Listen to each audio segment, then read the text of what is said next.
Okay, so this represents big kidney, okay? So, the whole kidney, I should say. So, the outside part of the kidney that I want you to know is the renal cortex, which is right here, okay? Now, coming into the kidney, we have some structures. This is the ureter, okay? And that's actually coming out of the kidney.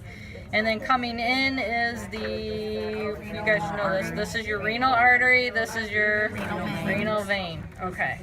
Now, from the ureter, the superior end of the ureter is the renal pelvis, okay? And the renal pelvis has a number of extensions coming off of it. So the majority of the renal pelvis is right here and is indicated by this number 4 right there. Now, from the renal pelvis, it divides into structures called calyces, okay? And we have a major calyx and a minor calyx. Now, the major calyx is going to be formed from the merging of minor calyx, okay? So this right here represents a major calyx that's formed by this minor calyx, minor calyx, minor calyx, okay? So is this a minor calyx or a major calyx? Minor, because it's only one medulla. All right. Now, from a minor calyx, we have a papilla, and the renal papilla is the funnel-shaped opening that emerges with the bottom of a renal medulla, okay? So, these striated structures that look like pyramids are called the renal pyramid or the renal medullas, all right? So, we have a number of them here in this kidney, and then that's underneath the cortex. All right, any questions about this? Nope. I just have a question real quick. So this is the collecting duct. Right? Yes, this is the collecting duct that comes all the way down. Why is there an 8 and a 19? Is there a difference? They probably have a bigger, no, this probably extends out a little bit, so don't worry about it. Okay. Okay, and I don't even think we have collecting duct on there. All right, so now what we're doing is we're looking at a blown up picture of a renal medulla and part of the cortex. And we had discussed in class the 2 types of nephrons, and they're both apparent in this blow up version of this. And so we have the shorter nephron right here that's primarily in the cortex, and this is called the cortical nephron. And then we have the longer one, which is called the juxtamedullary. Yes, the juxtamedullary nephron. All right, so both of them have the same parts. We'll go through it in the cortical one, but please keep in mind that the juxtamedullary is in the reverse orientation, okay? So in the nephron parts, we have the glomerulus, which is the blood vessels that are coming off the blood, afferent arterial, and then we have the glomerular capsule, okay? Then from the glomerular capsule, we have the proximal tubule.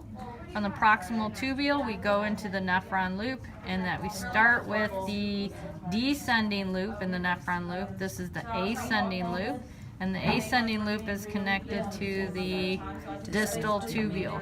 Now from the distal tubule, this connects to the collecting duct, right? All right, so that you need to know this again for the juxtamedullary. Please keep in mind that the Bowman capsule is on this side, so that means this is the proximal tubule, descending loop, ascending loop, distal convoluted tubule to connect to the collecting duct. All right, then if we blow up the glomerular capsule here, we can see a closer picture of the juxtaglomerular apparatus. So this is the glomerular capsule right here. Just for orientation, this would be your proximal tubule, okay? Now coming into the glomerular capsule is this vessel right here. This is the afferent arterial.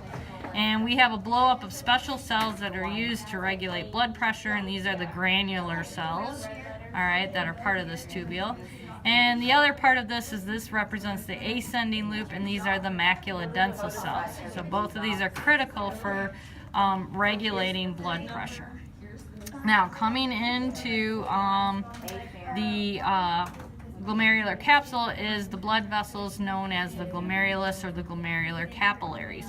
Now we have, they are covered extensionally with this white layer right here, and that's the visceral layer of the glomerular capsule. This is the parietal layer, this is the visceral layer. Now the visceral layer is made up of specialized cells, which are indicated with these gray dots and those gray dots are called the podocytes, and the podocytes are important for effective filtration of the glomerular filtrate. All right, and I think that's everything you need to know in terms of the juxtaglomerular apparatus. Now, this represents the urinary system, and so what we see here are the kidneys, and on top of the kidneys are the adrenal glands. Very good. And then coming out of the kidneys is the ureters, and then coming into the kidneys is the the renal arteries, and coming out of the kidneys are the renal veins. Very good. Now, all right, so these tubes represent the extension of the ureters that connect with the bladder, and this is the bladder right here. And then if we open up this structure, we can actually see the urethra outside of the bladder. And we know that this is a male bladder because we see the presence of the prostate gland, okay? Females don't have this, and next week we'll go more into the structures of the male reproductive versus the female reproductive. And that's what you need to know for that model. Oh, I'm not going through that again. You did it already. I just did this right there. You need to know it on here because I only have 2 of those models, so in a lab practical. This thing is called the corpuscle, right? Yeah, renal corpuscle, yes. That is